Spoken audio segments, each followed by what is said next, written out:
The moment my phone buzzed, I thought it was just another group chat ping, but the preview wasn't from a friend. It was a push notification from my bank.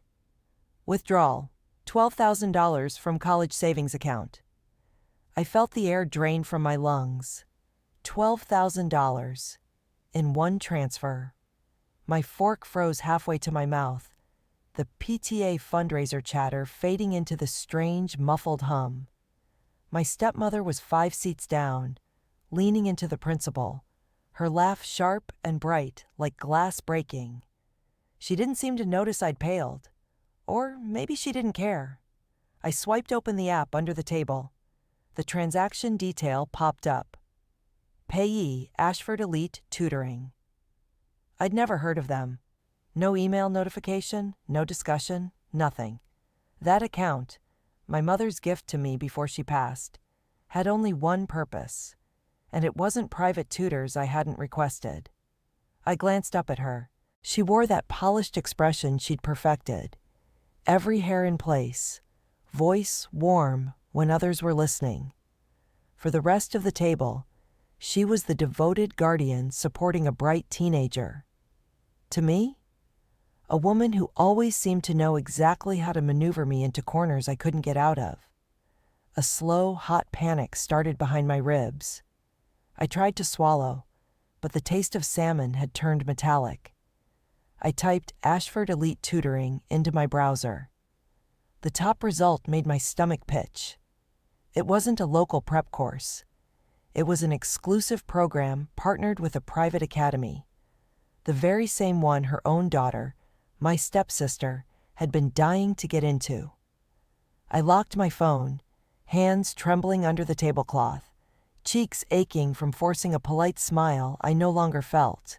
Over the clink of wine glasses and the PTA's boasts about supporting our youth, I heard her voice, sugar sweet. It's so important to invest in the future. I wanted to scream, whose future? But instead, I just sat there, my mind running to one undeniable truth. I needed to know exactly how much of my college fund was left, and how much she'd already taken. And when I finally saw the numbers, that was when the real nightmare began. Shall I write the next chapter? When I got home that night, I didn't even bother taking off my coat. I went straight to my room, shut the door, and opened my laptop with fingers that felt too clumsy to type. My bank login screen stared back at me, daring me to enter the password. The account summary loaded in an instant, and my stomach turned cold. Just under half of the fund was gone. My mother had started it when I was 8, feeding it bit by bit from her salary and the small life insurance payout after she got sick. It was the one thing she made me promise never to touch until the day I left for university. She told me often, "This is your escape hatch, Elle, no matter what happens." Seeing the number slashed almost in half felt like watching that escape hatch slam shut. Technically, when Dad remarried, my stepmother became my legal guardian. She didn't adopt me, but for banks, schools, and any practical decision, her signature was as good as mine. Dad works overseas, gone for months at a stretch, which means, day to day, she controls everything. My schedule, my mail, my school correspondences, and clearly, my finances. As I stared at the withdrawal, I remembered the manila envelope I'd seen her slide into her tote bag earlier today, before the fundraiser. It had an ornate green logo I didn't recognize, and a thick stack of paperwork inside. The logo? It matched the header I'd just seen in the tutoring company's Google image results. That's when the unease sharpened into something else. Suspicion. Was this really some sudden investment in my future? Or was she using my mother's money to bankroll her own daughter's dreams instead? I closed my laptop, heart pounding. I needed to know for sure. If she was moving my money, there'd be a trail. Invoices, letters, maybe even contracts. But getting to them without her knowing? That was going to require patience. And the kind of caution I'd never had to use at home before. Still, deep down, I already knew. Once I found proof, I wouldn't be able to unsee it. Shall I write the next chapter? The next morning, the little signs started to jump out at me, almost like they'd been there all along, but I'd trained myself not to notice. First, the missing brochures. A week ago, I'd requested information from 3 out-of-state universities and had been checking the mailbox with anticipation. Yesterday, I found an empty mailbox, and then saw one of those distinctive glossy envelopes shoved into the paper recycling bin in the garage. It had been opened, the letter torn from inside. Then there was the guidance counselor email, or rather, the one I hadn't gotten. I overheard my friend Lydia say she'd been assigned a one-on-one with a state university rep next week. When I asked our counselor about my slot, she blinked and said, "Oh, your guardian told us to cancel that. You're pursuing local options now, right?" I forced a tight smile, mumbling something about a mix-up, but inside I was burning. Canceled meetings, discarded mail, misplaced flyers for college fairs. It all seemed like careful pruning, trimming away every path that led me anywhere beyond this town. Last night, as I passed the dining room on my way to bed, I caught her voice through the narrow gap of the door. Low, deliberate, on the phone. "No, don't send anything to her directly. I'll handle the correspondence. We need to make sure she's on the right track, and that track is here." I froze in place. She'd used the same airy tone she did when smoothing things over with the PTA. But here it was calculated, controlling. I crept upstairs quietly, my mind replaying those words. That track is here. That wasn't a slip. It was a plan. The worst part? She was already laying the foundation for everyone around me to believe it was my choice. If she could convince the school and our community I never intended to leave, who would question her right to redirect my future? I knew I had to confront her, but not yet. Not without knowing how deep this ran, and how many people already believed her version over mine. And the next thing she said to me put that fear to the test. Shall I write the next chapter? The confrontation started by accident. I'd meant to keep my mouth shut, to play along until I knew exactly what she was doing with my college fund.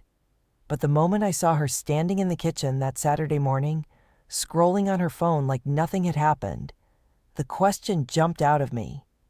Why did you take $12,000 from my account? Her hand paused mid-scroll.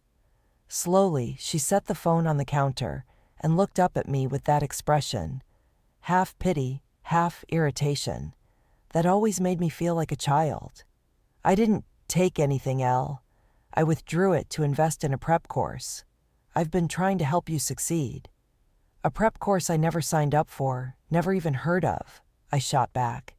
She sighed, the kind of sigh that suggests she's already tired of explaining things to me. Sometimes you don't know what's best for yourself. These opportunities don't wait. You should be thanking me.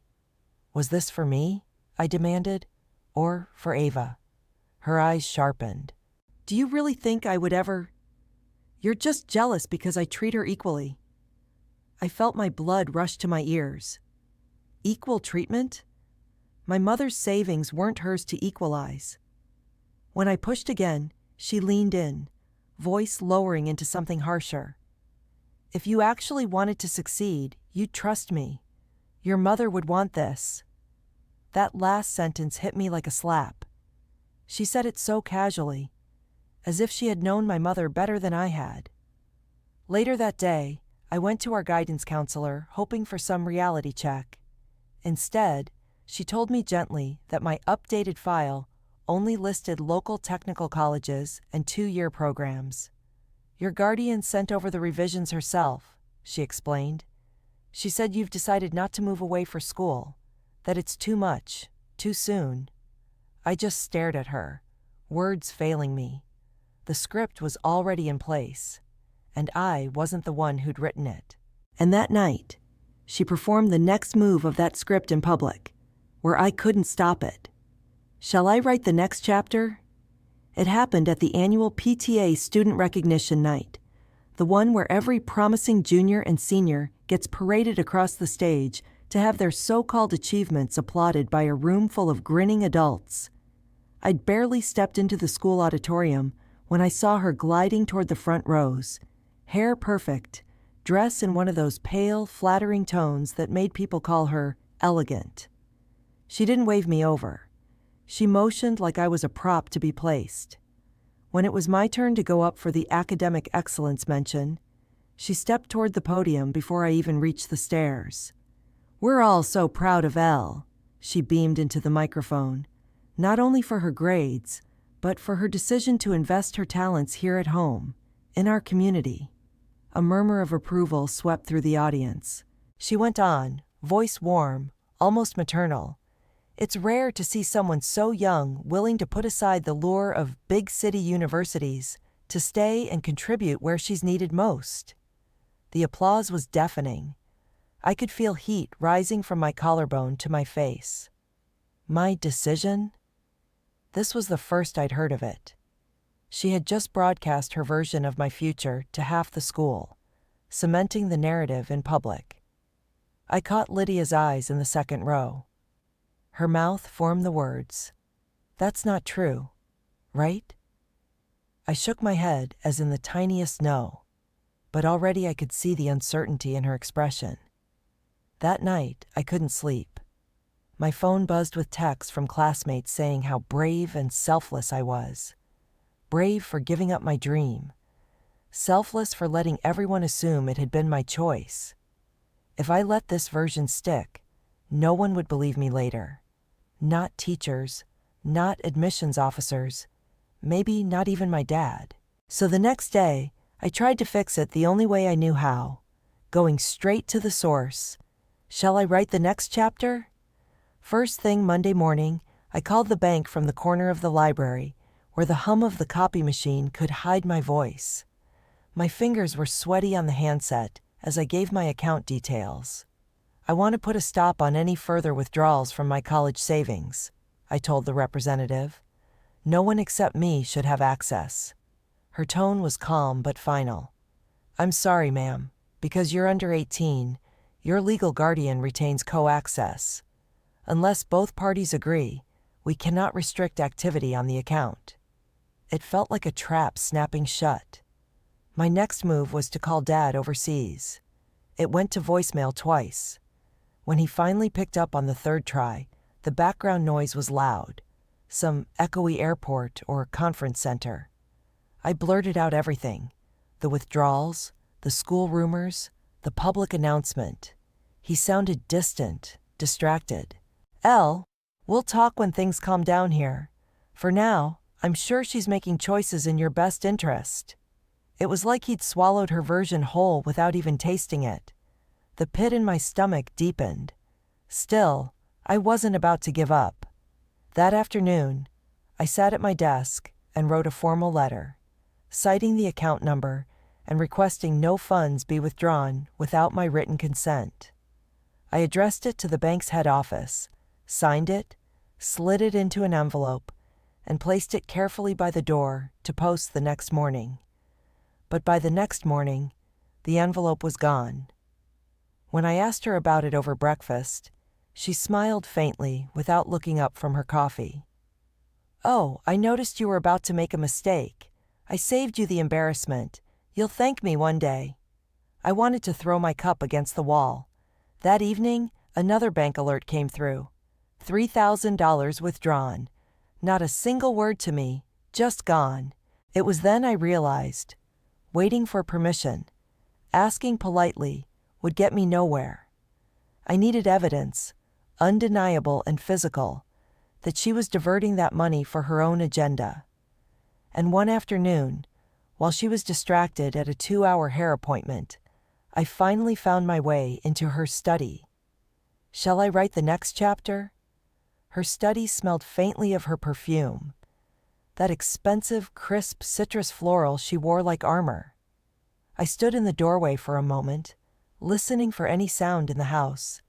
Nothing but the tick of the hallway clock.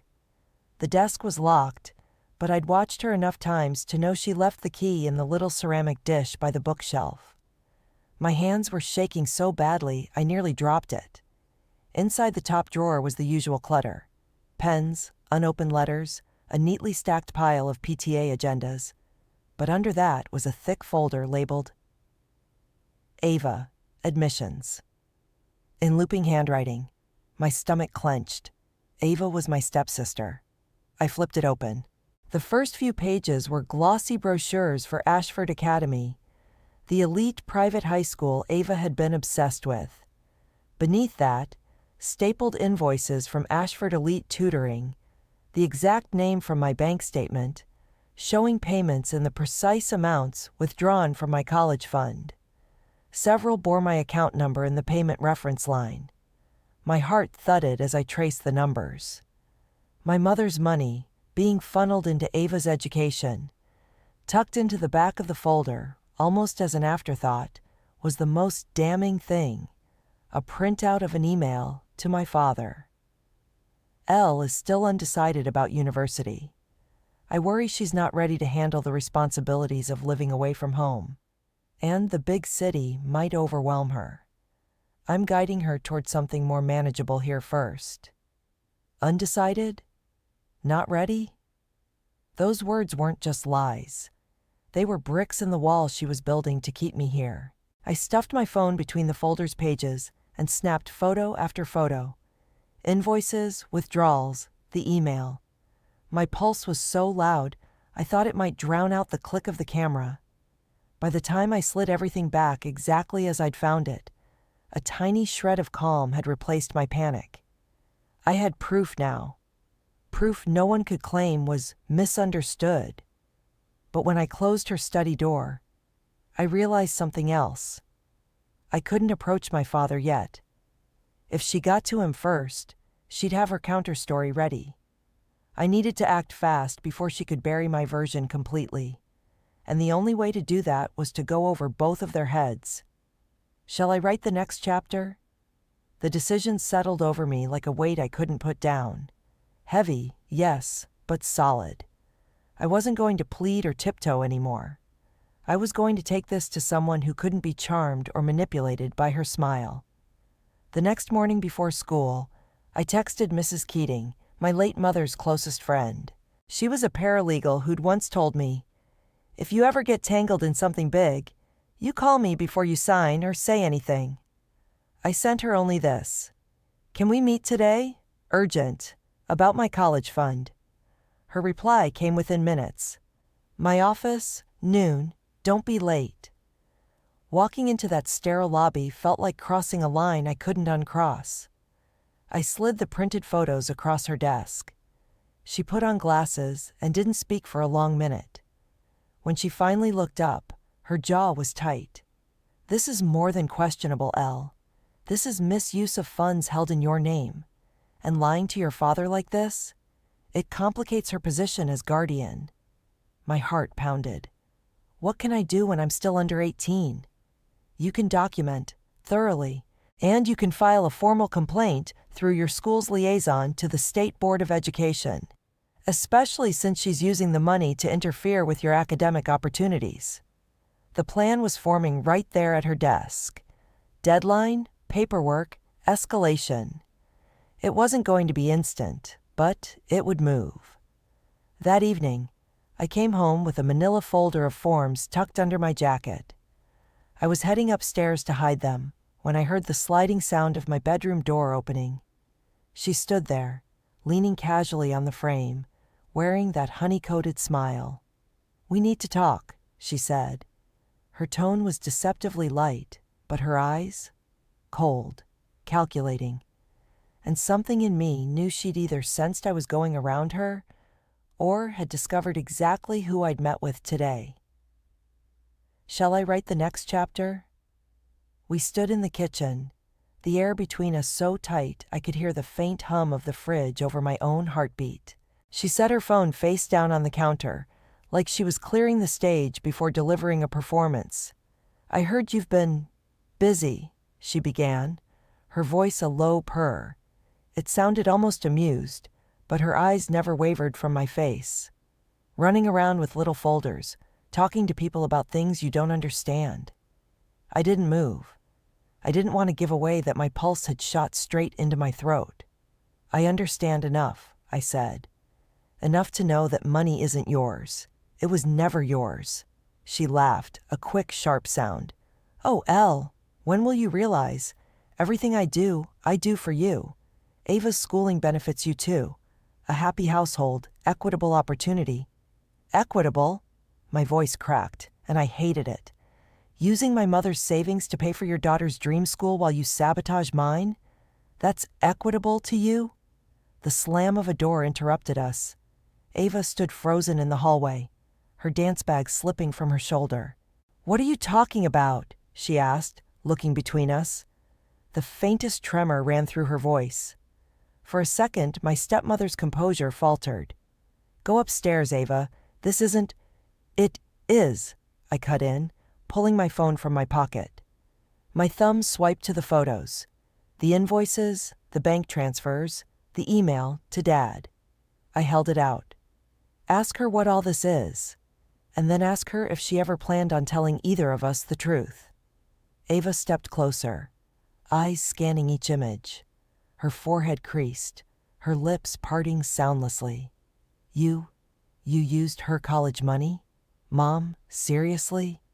The look my stepmother gave her, sharp enough to flay skin, was met with Ava's stunned stare.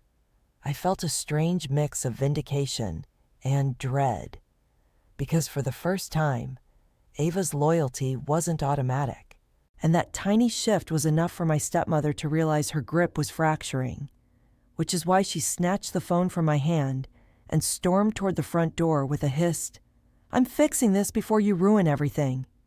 She didn't come home that night, but by the next morning, events were moving toward a collision none of us could avoid. Shall I write the next chapter? She walked back into the house just after sunrise, the front door clicking shut like a gun being holstered. I didn't even have to see her face to know she'd been working the phones all night, preemptively spinning her version of things. But she wasn't the only one making calls. When my father's voice came crackling through the line later that morning, it wasn't distant this time. It was thunder. Elle, I got copied on a formal complaint from your school's liaison, and I've just seen bank statements I never authorized. Pack your things. I'm on a flight home. Within 4 hours, his car was in our driveway. The moment he stepped inside, the atmosphere snapped taut. He didn't take off his coat. In one hand, he held a stapled printout of the emails and invoices, the same photos I'd shown Ava.